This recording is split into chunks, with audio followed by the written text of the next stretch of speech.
এতদিন আপনারা এসএলএসটি 2016-তে শুনে এনেছেন দুর্নীতি তো দুর্নীতি এবং সেটা প্রমাণিত।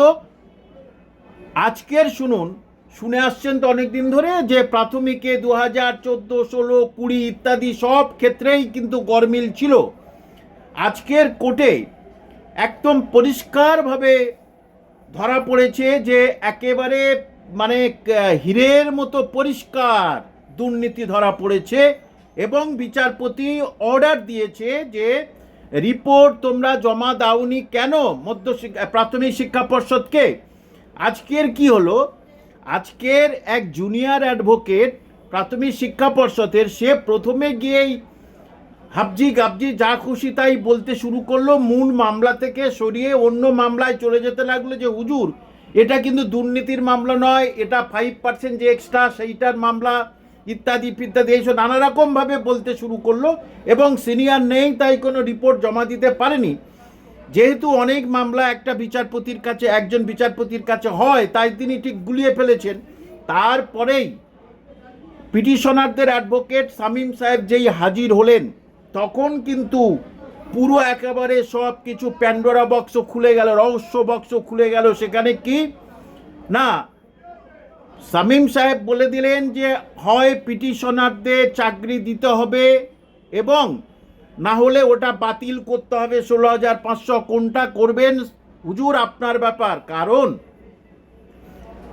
প্রাথমিক শিক্ষা পর্ষদ যে প্যানেল প্রকাশ করেছে সেই প্যানেলে যাদের নাম আছে দেখা যাচ্ছে বিভিন্ন জেলার ডিপিএসসি অফিসে, অর্থাৎ জেলার যে প্রাথমিক শিক্ষার যে প্রধান পরিচালনা করে সেখানে তাদের নাম নেই, আবার সেখানে নাম না থাকলেও এখানে নাম আছে।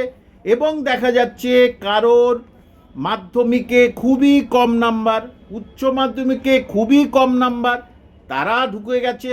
আবার দেখা যাচ্ছে যারা তাদের মানে একদম সর্বনিম্ন নাম্বার, তবুও তারা প্যানেলের মধ্যে কি আশ্চর্যজনকভাবে প্রকাশ পেয়েছে। এবং আপনারা এটা নিশ্চয়ই শুনেছেন, কিছুদিন আগে বলে দিয়েছিল প্রাথমিক শিক্ষা পর্ষদ যে কিছুই খুঁজে পাওয়া যাচ্ছিল না, কি হবে কি করে করব। তারপরে অনেক বকাঝকা খাওয়ার পরেই কিন্তু একটা ব্রেকআপ তালিকা দিয়েছিল, অর্থাৎ কিসে কোনটা কত মাধ্যমিক উচ্চ মাধ্যমিক ইত্যাদি কত নাম্বার পেয়েছে। সেইটাতে চক্ষু চড়ক গাছ হয়ে গেছে সবার। এবং প্রাথমিক শিক্ষা পর্ষদ এখন কি করবে মাথায় তার বাজ পড়ে গেছে প্রাথমিক শিক্ষা পর্ষদের, যে পুরো প্যানেল কি তাহলে বাতিল হতে চলেছে।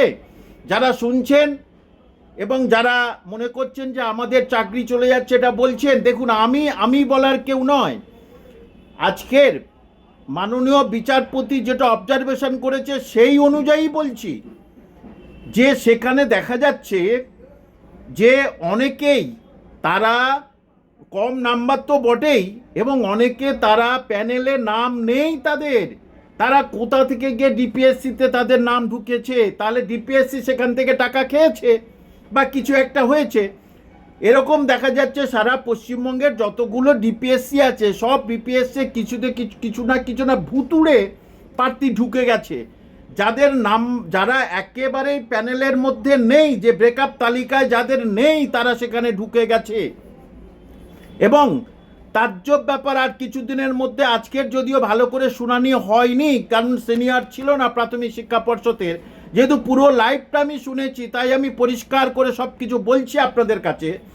সুতরাং আবার কিন্তু রিপোর্ট জমা দিতে হবে এবং এই রিপোর্ট সঠিকভাবে জমা দিতে পারবে না বলে মধ্যশিক্ষা পর্ষদের মাথায় হাত, রাজ্য সরকারের মাথায় হাত। আরেকটা বিপদ 2016-র মতো।